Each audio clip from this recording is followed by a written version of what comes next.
Student of class 10।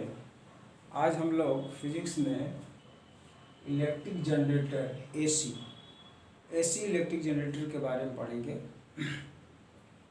AC electric generator पहले क्या होता है? तो एसी इलेक्ट्रिक जनरेटर हमारा एक तरह का ऐसा डिवाइस है जो मैकेनिकल एनर्जी को इलेक्ट्रिकल एनर्जी में ट्रांसफ़र करता है। कोई पूछे कि व्हाट इज इलेक्ट्रिक जनरेटर, तो आप कहेंगे कि इलेक्ट्रिक जनरेटर एक तरह का डिवाइस है जो मैकेनिकल एनर्जी को इलेक्ट्रिकल एनर्जी में ट्रांसफ़र करता है। A device electric generator is a device which transfer mechanical energy into electrical energy।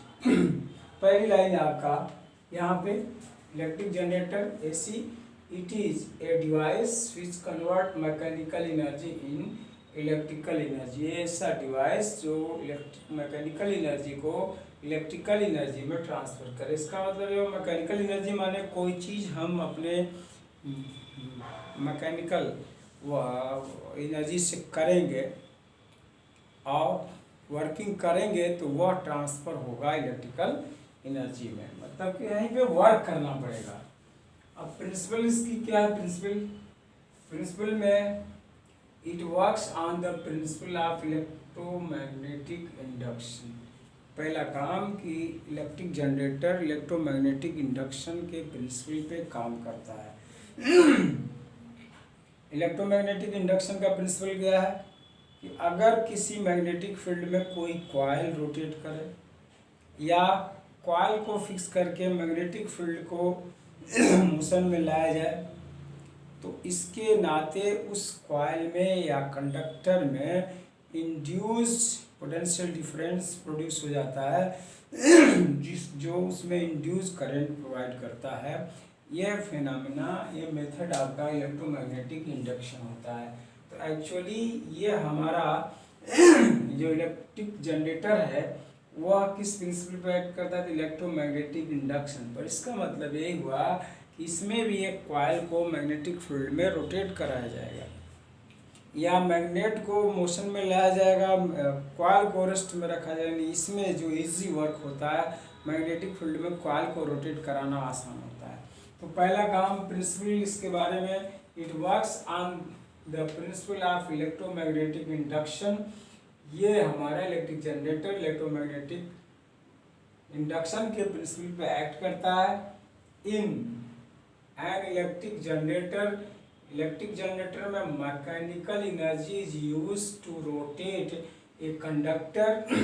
एक कंडक्टर को मैकेनिकल एनर्जी का यूज करके रोटेट किया जाता है in a magnetic field to produce the electricity. Magnetic field के अंदर एक कोई हमारा कंडक्टर होता है, उसको मैकेनिकल एनर्जी का यूज करके रोटेट कराते हैं जिससे हमको इलेक्ट्रिसिटी भी प्राप्त होती है। तो इलेक्ट्रिसिटी प्रोड्यूस करने के लिए हम मैकेनिकल एनर्जी का यूज करके किसी कंडक्टर को इलेक्ट्रिक फील्ड में रोटेट कराते हैं। ये इसके प्रिंसिपल पे, इसी प्रिंसिपल पे ये एक्ट करता है। अब कंस्ट्रक्शन में आपके सामने AC generator electric generator AC generator का फिगर बना हुआ है। इसमें कहा जा रहा है an electric generator consist of a rotating rectangular coil ABCD placed between the two poles of permanent magnet NS। दो परमानेंट मैग्नेट के दो पोल NS के बीच में एक रेक्टेंगुलर कॉइल ABCD, इनके बीच का जो स्पेस है रेक्टेंगुलर कॉइल ABCD ये होता है। An electric generator consist of a rotating rectangular coil, एक रेक्टेंगल के आकार का कैसा कॉइल जो ऐसे रोटेट हो सकता है। इस एक्सिस पे एक्सल है, इसका एक्सल है, रोटेट हो सकता है ABCD प्लेस। और कहाँ रखा रहता है? तो N और S के बीच में जो स्पेस है उसके बीच में हमारा कॉइल रखा रहता है। ये NS क्या है? तो ये परमानेंट मैग्नेट होता है। तो एक्चुअली इसमें फिगर में आपको यही बताया गया है कि ABCD एक रेक्टेंगुलर कॉइल है जिसको एक एक्सल के ऊपर इसके इन पॉइंट को एक्सेल के ऊपर एक रिंग R1 रिंग R2 है। रिंग का इंटरनल पार्ट इंसुलेटेड है और एक्सटर्नल पार्ट इलेक्ट्रिसिटी के लिए कंडक्टर का काम करता है।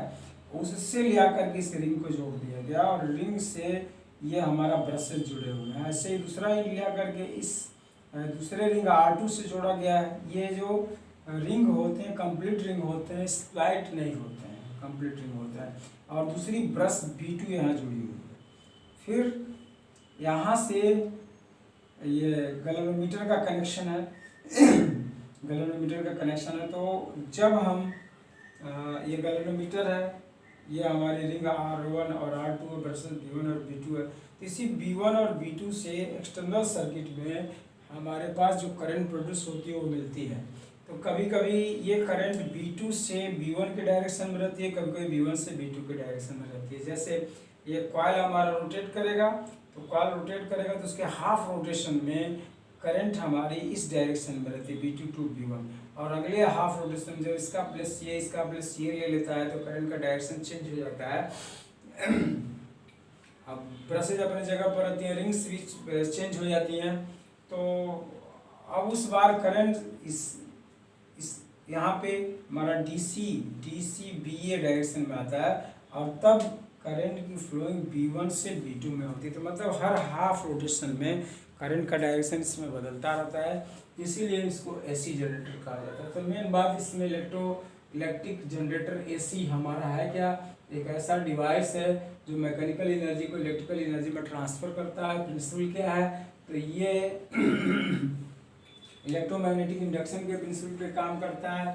एक्चुअली इसमें एक मैकेनिकल AC जनरेटर में मैकेनिकल एनर्जी का यूज़ करके एक कंडक्टर को मैग्नेटिक फील्ड में रोटेट कराया जाता है ताकि इलेक्ट्रिसिटी हमारे प्रोड्यूस हो। और इसमें बताया गया है कि ABCD एक कॉइल होता है जो पावरफुल मैग्नेट NS के बीच में इसको रोटेट कराने के लिए रखा गया रहता है, और रोटेट कराने के लिए इसको प्लेस किया गया रहता है। और ये कॉइल हमारा एक एक्सेल पे रिंग R1 और R2 के द्वारा अटैच होते हैं।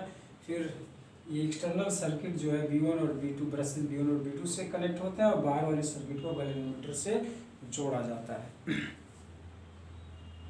बाहर वाले सर्किट को गैल्वेनोमीटर से जोड़ा जाता है।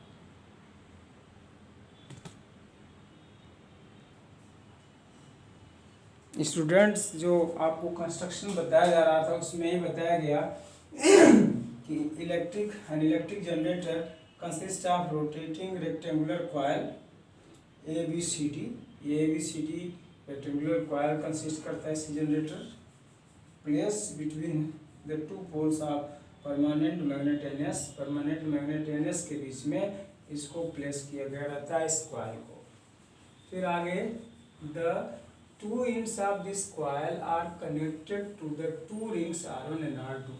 इस कॉइल के इन पॉइंट को ये रिंग R1 से और रिंग यहाँ R1 से ये जुड़ा हुआ है और ये दूसरा रिंग R2 से जुड़ा गया, ये R2 रिंग से जुड़ा गया रहता है। The inner side of these rings are made insulated।